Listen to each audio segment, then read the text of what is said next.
हे दोस्तों, अभी कुछ दिन पहले मेरे साथ एक इंसिडेंट हुआ जिसने मुझे बहुत ज़्यादा सोच में डाल दिया। दरअसल बात यह है कि आजकल मैं जिम जा रहा हूँ। यस, अपना वेट कम करने के लिए। ना जिम यूजुअली मैं बाइक से जाता हूँ। पार्किंग में अपनी बाइक खड़ी करता हूँ और फिर पार्किंग से लेके मेरा जो जिम है फर्स्ट फ्लोर पे है, तो वहाँ पहुँचने के लिए मुझे अराउंड 2 से 3 मिनट लगते हैं। ना ये 2 से 3 मिनट का जो गैप होता है ना, उसमें आपको पता है मैं क्या करता हूँ? मैं अपना मोबाइल निकालता हूँ और एक के बाद एक रील्स देखने लग जाता हूँ। ना इस चीज़ पे जो मेरा दोस्त है, जो मेरा बिजनेस पार्टनर भी है, उसने मुझे कई बार टोका भी है कि तू ना रील से बहुत ज़्यादा एडिक्टेड हो गया है। बट मैंने उसकी बात को बहुत बार इग्नोर मारा। लेकिन इस बार जब मैं अकेले जा रहा था तो मैंने खुद ये चीज़ को रियलाइज़ करा कि हाँ, सच में शायद मैं एडिक्टेड हो गया हूँ इन रील्स और शॉर्ट वीडियोस से। क्योंकि हाँ, उस दिन मैंने ये भी रियलाइज़ करा कि बात सिर्फ उस 2-3 मिनट की नहीं है।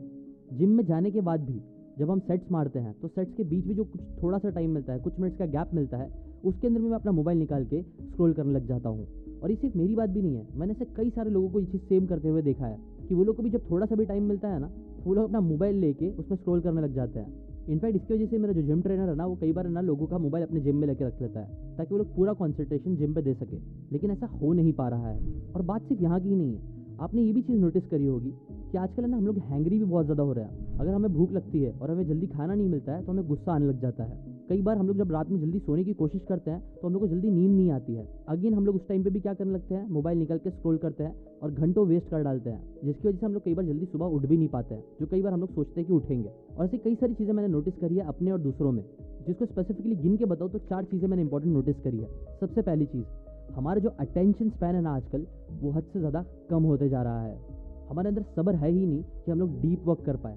कोई भी काम डीपली घंटों करने की बात तो दूर की है, हम लोग अगर टाइम पास के लिए कोई सीरीज़ देखना भी स्टार्ट करते हैं तो वो ख़त्म नहीं कर पाते हैं, बिकॉज हमें बोर होने लग जाता है। दूसरी चीज़, कई बार जब हम लोग वर्कआउट करने जाते हैं या फिर किसी से मिलने भी जाते हैं, तो अगेन जो हमारा कनेक्शन है हमारे माइंड का हमारी बॉडी के साथ या फिर हमारा दूसरे इंसान के साथ, वो कई बार बहुत ज़्यादा वीक रहता है। क्यों? क्योंकि अगेन हम लोग डिस्ट्रैक्टेड रहते हैं अपने मोबाइल फ़ोन से, जिसकी वजह से ना हमारी प्रॉपर्ली मसल्स बन पाते हैं कई बार, ना अच्छे रिलेशनशिप्स। तीसरी चीज़, हमें आजकल रात में जल्दी अच्छे से नींद नहीं आ पाती है।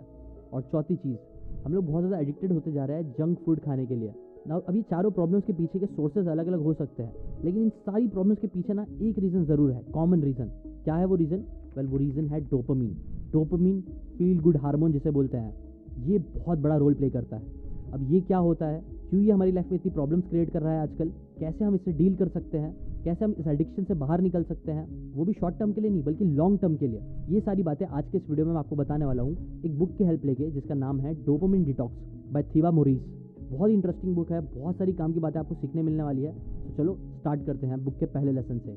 1989 में एडवर्ड थॉर्नडिक ने एक एक्सपेरिमेंट किया था, जहाँ उन्होंने क्या किया कि एक बिल्ली को, कुछ कैट्स को एक पजल बॉक्स में रखा और उस पजल बॉक्स के बाहर समझो उन्होंने एक फिश रख दी, जिसे देख के वो कैट्स एक्साइटेड हो जाती थी और फिर वो कैट्स रैंडमली एक्ट करने लग जाती थी। ना कैट्स को स्टार्टिंग में समझ नहीं आ रहा था कि वो क्या करे, कैसे बाहर निकले, बट फिर उन्हें एक लीवर मिला। जब उस लीवर को उन्होंने ऐसे रैंडमली प्रेस किया कैट्स ने, तो उसकी वजह से तुरंत वो बॉक्स खुल गया, जिसके बाद वो कैट्स जाके बाहर फिश खा गई। मतलब उन्हें काइंड ऑफ रिवॉर्ड मिला, एक डोपामिन हिट मिला। जिसके बाद फिर अगेन जब वो एक्सपेरिमेंट करा गया तो कैट्स को ऑलरेडी समझ में आ गया था कि हाँ, ये लीवर को अगर मैं प्रेस करूंगी तो मुझे मच्छी मिलेगी। इसीलिए उनकी एक ऐसी हैबिट डेवलप होना स्टार्ट हो गई कि वो लोग बार बार वो चीज़ को करने लग गए। इसी एक्सपेरिमेंट से इंस्पायर्ड होकर साइकोलॉजिस्ट बर्रा फ्रेडरिक स्किनर, जिन्हें BF स्किनर भी बोला जाता है, उन्होंने भी कुछ एक्सपेरिमेंट्स करे। 3 स्पेसिफिक अलग अलग एक्सपेरिमेंट बताता हूँ, जिससे 3 अलग अलग फाइंडिंग उन्हें मिली। पहले एक्सपेरिमेंट में उन्होंने क्या किया कि उन्होंने एक भूखे रैट को एक केज में डाल दिया, जिसके बाद ऑब्वियसली वो रैट भूखा था तो वो यहाँ वहाँ घूम रहा था खाने के लिए, उसे खाना नहीं मिल रहा था, बट उसे मिला तो एक लीवर। जब उस लीवर को उस रैट ने रैंडमली प्रेस किया तो ऑटोमेटिकली उस केज के अंदर उसे खाना गिर के मिलने लग गया, जिसके वजह से उसे ये चीज़ सीखने मिली, जो था बेसिकली पॉजिटिव रीइंफोर्समेंट। मतलब जब भी मैं ये बिहेवियर करूँगा, लीवर खींचूंगा, तो मुझे एक रिवॉर्ड मिलेगा, मुझे एक खाना मिलेगा। जिससे ये कंक्लूड हुआ कि जब भी आपके पास पॉजिटिव रीइंफोर्समेंट होगा, मतलब अगर आपके कुछ एक्शन लेने से आपको कुछ पॉजिटिव रिवॉर्ड मिलता है, तो हम लोग वो चीज़ को करते हैं। लेकिन बस बात ये थी ना कि ये टाइम पे जो रैट्स होते थे ना, वो लोग तभी उस लीवर को पुश कर रहे थे जब उन्हें भूख लग रही थी, वरना वो लोग इसे पुश नहीं करते थे। ना सेकंड एक्सपेरिमेंट में उन्होंने क्या किया, इस बार उन्होंने पेट भरी हुई रैट्स को केज में डाला। तो ऑब्वियसली उनका पेट भरा हुआ था, तो इसलिए वो लोग कुछ नहीं कर रहे थे, लीवर नहीं दबा रहे थे। लेकिन फिर उन्होंने थोड़ा सा ना उस रैट को शॉक देना स्टार्ट किया, हल्का हल्का शॉक, जिसकी वजह से वो रैट इधर उधर तड़पने लग गया, वो कुछ ना कुछ करने लग गया। और फिर जब उसने लीवर दबाया तो अगेन वो शॉक जो था ना, वो आना बंद हो गया ना। ये था नेगेटिव रीइंफोर्समेंट, जिसकी वजह से जब भी फिर बत्ती जलती और रैट को मालूम पड़ता कि यार अभी शॉक लगने वाला है, तो वो फौरन लीवर के पास जाता और उसे फौरन दबा देता ताकि उसे शॉक ना लगे। मतलब तो सेकंड एक्सपेरिमेंट से ये सामने आया कि जब भी हमें ना नेगेटिव रीइंफोर्समेंट, मतलब कोई तकलीफ होती है, तो अगेन तब हम लोग एक्शन लेते हैं, कुछ ना कुछ करते हैं। ये चीज़ भी सही है। थर्ड एक्सपेरिमेंट सबसे इंटरेस्टिंग था। इस बार उन्होंने क्या किया पता है, उन्होंने इस बार रैट को केज में डाला जिसका अगेन पेट भरा हुआ था, बट फिर कुछ टाइम बाद जब उसे भूख लगी तो उसने लीवर को दबाया, क्योंकि वो सीख चुका था कि लीवर दबाने से खाना आता है। बट इस बार खाना नहीं आया। फिर उसने एक और बार दबाया, तब इस बार थोड़ा सा खाना आया। फिर उसने वापस दबाया तो खाना नहीं आया। एक और बार वापस दबाया तो ज़्यादा खाना आया। मतलब बेसिकली रैट ने जब अलग अलग टाइम बहुत बार लीवर दबाया तो अलग अलग टाइम अलग अलग रिवॉर्ड्स मिलना स्टार्ट हुए, जिसकी वजह से आपको पता है वो रैट जो था ना, वो सिर्फ खाना खाने के लिए लीवर नहीं दबा रहा था। इसके बाद वो जो रैट था वो एडिक्टेड हो गया था लीवर दबाने से, क्योंकि उसे वेरिएबल रिवॉर्ड्स मिल रहे थे। और यही कॉन्सेप्ट को बोलते हैं डोपामिन वेरिएबल रिवॉर्ड सिस्टम, जो बहुत ज़्यादा एडिक्टिव होता है। आपको पता है हम लोग इतना ज़्यादा सोशल मीडिया से एडिक्टेड क्यों है? वेल आंसर ये है, बिकॉज सोशल मीडिया पे ना ये सारी चीज़ें होती है। हमें पॉजिटिव रीइंफोर्समेंट भी मिलता है। मतलब जब भी हम लोग स्क्रॉल करते हैं, एक सिंपल सी अपनी उंगली नीचे से ऊपर करते हैं तो हमें रिवॉर्ड्स मिलना स्टार्ट होते हैं। हमें अलग अलग वीडियोस दिखते हैं, अलग अलग फोटोज़ दिखते हैं, जो हमें डोपामिन रश देता है। और अगेन ये जो रिवॉर्ड्स है वो बहुत ज़्यादा वेरिएबल है। कभी हमें अच्छे पिक्स दिखते हैं, कभी ख़राब पिक्स दिखते हैं, कभी अच्छे वीडियोस दिखते हैं, कभी बहुत बुरे वीडियोस दिखते हैं। हमें खुद नहीं पता होता है कि हमें आगे क्या मिलने वाला है, जिसकी वजह से ही हम लोग बहुत ज़्यादा एडिक्टेड हो जाते हैं इस सिस्टम के। और गेस व्हाट, ये चीज़ सिस्टमेटिकली बनाई गई है। सोशल मीडिया कंपनीज ने सिस्टमेटिकली ऐसे सिस्टम्स बैठाए हैं ताकि हम लोग एडिक्टेड हो जाए और उस रैट की तरह बिहेव करे जो अनकंट्रोलेबल अमाउंट में लीवर को दबाते जाता है। इन हमारे केस मतलब स्क्रॉल करते जाता है ना। क्योंकि ये चीज़ इतनी साइकोलॉजिकली फुलफिलिंग है और इतने अच्छे से इंजीनियर करी गई है, इसीलिए हम लोग आप बोल सकते हो बहुत ज़्यादा एडिक्टेड हो गए हैं मोबाइल फ़ोन्स के। सो वेल इससे लड़ा कैसे जाए? वेल चलो यही देखते हैं हम। वेल सबसे पहली चीज़, एक चीज़ जो थीबा मोरिस बोलते हैं अपने बुक डोपामिन डिटॉक्स में, कि हमें ना एक 21 डेज डोपामिन डिटॉक्स चैलेंज लेना चाहिए। और ये चैलेंज मैं चाहूँगा कि आप लोग भी लो। इसके अंदर बेसिकली करना क्या है कि हम लोग को जितना हो सकता है उतना डोपामिन रश मिलने से अपने आप को रोकना है। मतलब यहाँ पे सोशल मीडिया को यूज़ करना बंद कर दो, नेटफ्लिक्स को यूज़ करना बंद कर दो। No alcohol, no cigarette, no porn, no tea, no coffee, no music, no video games, no outdoor activities, no faps, no meeting friends, no gossip, no productivity काम। अब आप बोलेंगे यार ऑथर ने सब चीज़ तो करना मना कर दिया है, तो करे क्या? वेल ऑथर बोलते हैं उसके सब्स्टिट्यूट आप ये सारी चीज़ें करो। पानी पियो, गो फॉर रन्स, स्ट्रेच करो, मेडिटेट करो, जर्नलिंग करो। ऑब्वियसली ये चैलेंज बहुत ज़्यादा डिफिकल्ट होगा, लेकिन अगर आप ये चीज़ करोगे तभी जो आपका डोपामिन है ना वो बेस लेवल पे आ जाएगा। प्रॉब्लम ये है कि हमारा जो डोपामिन है ना वो ओवर स्टिमुलेटेड हो गया है। मतलब इतना ज़्यादा हमें डोपामिन रश मिलता रहता है बार बार, जिसकी वजह से हम लोग नॉर्मल ज़िंदगी जी ही नहीं पा रहे हैं। जैसे कि फॉर एग्जांपल अगर कोई एक इंसान ड्रग करना स्टार्ट करता है तो आप नोटिस करना स्टार्टिंग में वो थोड़ा सा ड्रग करता है और उसे मज़ा आता है, लेकिन फिर उतना ही अमाउंट ऑफ ड्रग करने के बाद उसे सेम हैप्पीनेस नहीं मिलती है। इसके वजह से वो और ड्रग्स करने लग जाता है और ड्रग्स करने लग जाता है, क्योंकि उसका जो बेस लेवल है ना डोपामिन हिट होने का वो बढ़ता जाता है और उसे वो सेम हाई फील ही नहीं हो पाता है बहुत ज़्यादा ड्रग्स करने के बाद भी। इसीलिए इस लेवल को अगर आप चाहते हो कि वापस से सही हो जाए, तो जैसे ड्रग एडिक्ट्स को रिहैब में भेजा जाता है वैसे ही कुछ आप भी ट्राई कर सकते हो ये 21 डेज़ के चैलेंज में। अब देखो पर्सनल ओपिनियन मैं आपको दूँ ना, तो आप अगर इतनी सारी चीज़ें नहीं कर सकते हो तो भी कोई बात नहीं, मैं तो आपको सजेस्ट करूँगा कि सिर्फ आप एक चीज़ से चालू करो। एटलीस्ट आप सोशल मीडिया यूज़ करने का जो टाइम है उसको ख़त्म कर दो। कुछ दिन के लिए सोशल मीडिया यूज़ करो ही मत, या फिर अगर आप बहुत ज़्यादा नेटफ्लिक्स देखते हो तो उसको देखना बंद कर दो। कोई एक दो चीज़ तो एटलीस्ट पकड़ो, जैसे आप 21 दिन के लिए सोचो कि मैं ये चीज़ करूँगा ही नहीं, या करूँगा भी तो बहुत कम, नेग्लिजिबल। ये चीज़ आपके डोपामिन लेवल को सही रखने में, मेंटेन करने में हेल्प करेगा और यही चीज़ करना है। और एक कॉन्सेप्ट के बारे में बात करते हैं जिसे बोलते हैं स्टार्व योर डोंकी। बेसिकली वो बोलते हैं देखो आपका माइंड और बॉडी का जो रिलेशनशिप है ना वो एक डोंकी पे बैठे हुए आदमी की तरह है, जहाँ पे आपका माइंड वो आदमी है और बॉडी एक डोंकी। मतलब जब एक डोंकी के आगे आप कैरेट रख दोगे ना तो वो ऑटोमेटिकली आगे बढ़ने लग जाएगा।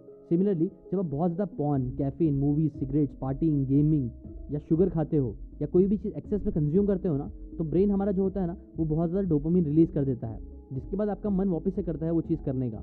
अब आप बोलोगे यार इतना एक्सट्रीम चीज़ करने की ज़रूरत क्या है और क्यों करना चाहिए? उसके पीछे भी रीज़न है जो मैं आपको एक कॉन्सेप्ट समझाते हुए बताता हूँ, जिसे ऑथर बोलते हैं स्टार्व योर डोंकी। देखो जैसे फॉर एग्जांपल अगर आप एक टेबल के सामने बैठे हो जहाँ पे एक तरफ रखे हैं बहुत सारी अच्छी अच्छी चॉकलेट्स, फरेरो रोशर है और बाहर की अच्छी अच्छी चॉकलेट्स पड़ी हुई है, और दूसरी तरफ रखे हुए कैरेट्स, तो आप क्या खाना पसंद करोगे? ऑब्वियसली आपका दिमाग और आपका बॉडी जाएगा चॉकलेट्स की तरफ। क्यों? क्योंकि चॉकलेट्स खाने पर आपको ज़्यादा डोपामिन का रश मिलेगा। देखो once in a while chocolates खाना कोई बुरी बात नहीं है, लेकिन आजकल क्या हो गया पता है, ये जो एग्जाम्पल है ना कि ये जो कैरेट और चॉकलेट वाला सिनेरियो है ना वो आजकल आप बोल सकते हो स्टीरॉइड्स पे चले गया है। मतलब आजकल हमें ना चॉकलेट्स ही चॉकलेट्स मिल रहा है हर जगह, जैसे कि McDonald, Instagram, YouTube, Facebook, Netflix, ऐसे कई सारी हर जगह से हमें चॉकलेट्स मिले जा रही है, बहुत सारा डोपामिन मिले जा रहा है बिना ज़्यादा एफर्ट्स लगाए। अच्छा अगेन इमेजिन करो अगर एक गधा है, ठीक है, उसके ऊपर एक आदमी बैठा हुआ है, आदमी चाहता है ना कि गधा है ना आगे बढ़े और उसे अपनी डेस्टिनेशन तक लेके पहुंचे ना। ये चीज़ करने के लिए समझो नॉर्मली आदमी गधे के सामने गाजर लेके रखता है डंडी से, जिसकी वजह से गधा क्या करता है, वो गाजर खाने के चक्कर में वो आगे बढ़ना चालू करता है और वो एक्शन लेता है और ऐसे ही वो गधा चलता रहता है। लेकिन मान लो एक दिन क्या होता है कि वो गधे को एक दिन खूब सारा खाना मिल जाता है, गाजर से बहुत ज़्यादा अच्छी अच्छी चीज़ें मिल जाती है जिससे उसका पेट एकदम भरा हुआ रहता है ना। इस दिन पे अगर वो जो आदमी राइडर है वो उसके सामने गाजर रखेगा और उसको चलने बोलेगा तो आपको लगता है वो गधा चलेगा? ऑब्वियसली नहीं चलेगा, क्योंकि उसका पेट एकदम भरा हुआ है अच्छे खासे खाने से। तो कैरेट जैसी चीज़ें उसको मोटिवेट ही नहीं करेगी ना। ये जो एग्जाम्पल है ना एक्चुअल में एक मेटाफर है। ये जो गधा है बेसिकली वो हमारी बॉडी है आप बोल सकते हो, और वो जो राइडर है ना वो हमारा दिमाग है। हमारा दिमाग कई बार हमारी बॉडी को बोलता है कि उठ, एक्सरसाइज कर, अपने गोल्स पे काम कर, वीडियोस बना, ये सारी चीज़ें कर, लेकिन हमारी बॉडी मानती ही नहीं है। क्यों नहीं मानती है? क्योंकि बॉडी को बहुत ईजिली बहुत सारा डोपामिन मिल रहा है, TV, drugs, alcohol, social media, ये सारी चीज़ों की वजह से, जिसकी वजह से बोल सकते हो कि हमारी बॉडी कभी एक्शन लेने के लिए मोटिवेट नहीं होती है। इसीलिए ही बहुत ज़रूरी है कि हम लोग ऐसा कुछ ड्रास्टिक स्टेप लें जिसके अंदर हम लोग अपनी इस डोंकी को स्टार्व कर सके, भूखा कर सके, ताकि वो डोंकी इतना भूखा हो जाए कि फिर उसके सामने अगर हम लोग कैरेट भी रखें तो भी वो चलना चालू कर दे। क्यों? क्योंकि उससे भी हाँ एटलीस्ट डोपामिन कुछ ना कुछ तो मिलेगा, पेट तो ज़रूर भरेगा। इसलिए ये जो 21 डेज़ का चैलेंज है ना वो आपको काफ़ी ज़्यादा हेल्प कर सकता है, और ये चैलेंज काफ़ी सारे लोगों ने करे भी है जिससे उन्हें बहुत ज़्यादा रिजल्ट्स भी मिला है। अब चलो अगर आप ये भी मान लेते हो और ये करना स्टार्ट करते हो तो उसके साथ साथ एक और चीज़ को भी ज़रूर याद रखो, जिसे ऑथर बोलते हैं कंसीलिंग द एक, मतलब रिलैप्सिंग। कई बार ऐसा होता है ना कि हम लोग कोई एडिक्टेड चीज़ से बाहर निकलने की कोशिश करते हैं, कुछ दिन तो हम लोग कर लेते हैं लेकिन फिर वापस से हमारा मन करने लग जाता है कि वापस से वो चीज़ करें, है ना। तो उस चीज़ से बचने के लिए क्या करना है? वेल, इसको समझने के लिए चलो एक एग्जाम्पल लेते हैं। क्या आपको पता है वो जो फेमस सिटकॉम है फ्रेंड्स नाम का, शायद आपने देखा होगा, उसमें जो रेचल जेनिफर है उन्होंने ना 13 साल की एज से ही जर्नलिंग करना स्टार्ट कर दिया था। एंड वो कहती हैं कि उनकी लाइफ में जब भी रिलेशनशिप्स का एक रफ पैच आता था, जैसे कि लाइक एक बार शायद उनका डिवोर्स हो रहा था, तब वो इमोशनली बहुत ज़्यादा वल्नरेबल थे। तब उन्होंने क्या किया था, तब भी वो जर्नलिंग करती थी, और उस जर्नलिंग ने वो बोलती है कि उन्हें बहुत ज़्यादा स्ट्रेंथ दी। वो चाहती तो अपने दर्द को छुपाने के लिए अल्कोहल, वीड, सिगरेट, बाकी सारी चीज़ों की हेल्प ले सकती थी जिससे बहुत ज़्यादा डोपामिन उनको रिलीज मिलता, बट स्टिल उन्होंने चूज़ किया अपनी डीमंस को फेस करना, मतलब अपनी इमोशंस को, अपनी प्रॉब्लम्स को फेस करना by writing it down, journaling करके, जिस चीज़ ने उन्हें बहुत ज़्यादा हिम्मत वाला और इनके इमोशंस को अच्छे से हैंडल करने में उनकी हेल्प करी ना। देखो अगर हम लोग भी कुछ ऐसा ड्रास्टिक स्टेप लेने जाएंगे ना, जैसे कि जितनी भी डोपामिन वाली चीज़ें उन्हें लेना बंद करेंगे, तो बहुत ज़्यादा चांसेस है कि हमें डिप्रेस्ड, लोनली, एंशियसनेस, स्कैर्ड, ये सारी चीज़ें भी फीलिंग्स आएगी। क्यों? क्योंकि ये सारी फीलिंग्स हम इंसानों में होती ही है, लेकिन हम इन सारी फीलिंग्स से बचने के लिए कई बार अपने मोबाइल का यूज़ करने लग जाते हैं, अपने आप को डिस्ट्रैक्ट करने लग जाते हैं। लेकिन जब हम इन चीज़ों को बंद करेंगे तो आप बोल सकते हो एक नेगेटिव रीइंफोर्समेंट होना स्टार्ट होगा, ये सारी अकेलापन, खालीपन फील होना स्टार्ट होगा, जिससे हमें डर लगेगा। ऐसे टाइम पे एक बहुत अच्छा तरीका जिससे हम हैंडल कर सकते हैं अपने डीमंस को, वो है जर्नलिंग करके। आप लिखना स्टार्ट करना चाहिए तो आप वीडियोस भी बना सकते हो, कुछ ना कुछ अल्टरनेट हैबिट ज़रूर डेवलप करना ताकि आप लोग वापस से उस आदत में ना फंस जाओ। और अगर आप चाहते हो कि वो कौन सी गुड हैबिट्स हो सकती है जिन्हें हमें रिप्लेस करके अपनी लाइफ में लाना चाहिए, उसके ऊपर भी अगर आप चाहते हो मैं वीडियो बनाऊँ तो कमेंट करके ज़रूर बताना, उसके ऊपर भी मैं एक वीडियो बना के डाल दूंगा। और ये सारी बातें मैंने आपको डोपामिन डिटॉक्स बाय थीबा मोरिस इस बुक से बताई है, जो काफ़ी इंटरेस्टिंग है, छोटी सी बुक है, आपको पढ़नी चाहिए अगर आप भी इस प्रॉब्लम को फेस कर रहे हो तो। और अगर आप चाहते हो ऐसी और मैं वीडियोस बनाते रहो तो चैनल को सब्सक्राइब करके बेल आइकन जरूर दबाना, मैं ऐसी इंटरेस्टिंग बुक की समरीज आपके लिए लेके आता रहूँगा। अभी के लिए लाइक, कमेंट, शेयर, ताकि हमारी जो बुक लविंग कम्युनिटी है वो इंडिया में और बढ़ सके और पूरे वर्ल्ड में नंबर 1 की पोजीशन को स्टेबली रखे। इसलिए इस वीडियो को शेयर जरूर